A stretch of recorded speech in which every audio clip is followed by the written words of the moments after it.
Aatu Raty has not been in the Karpat lineup for 2 straight games now. So what's going on there?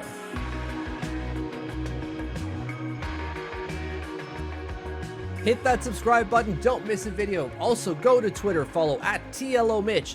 That's me. Don't miss any breaking information about Islanders prospects I've yet to cover on the channel. Let's start off with a quick summation of where we are right now.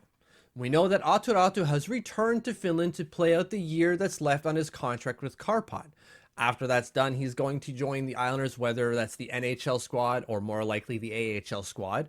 But he will likely return to North America once that contract is over. So we know he's in Finland.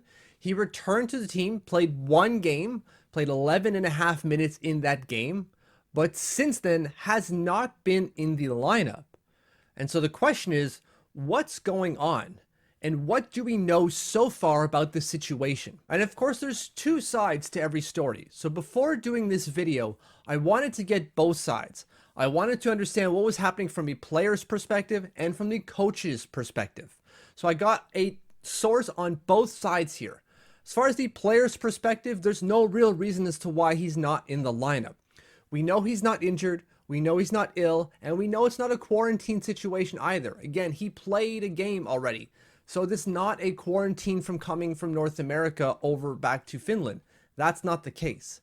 So there's no obvious reason as far as to why he's not in the lineup. Again, no injury, no illness, and it's not quarantine. From a coach's perspective, my sources tell me that they gave Aatu Raty a rest day. And I guess a rest day turned into 2 rest days. But as far as why he needed that rest day still remains to be answered.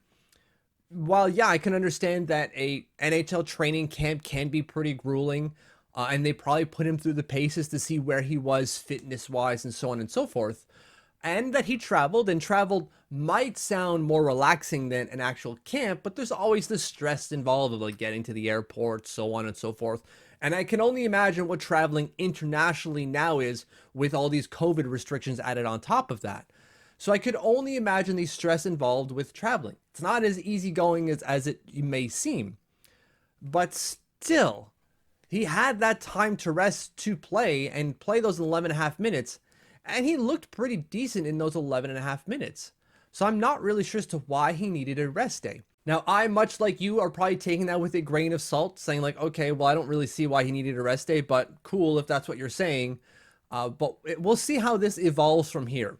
Again, he played 1 game, 11.5 minutes, and then he's a healthy scratch for 2 games because he needed a rest day.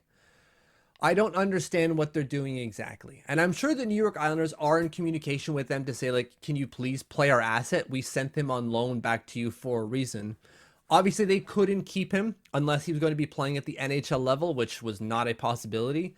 But ideally, he gets playing time.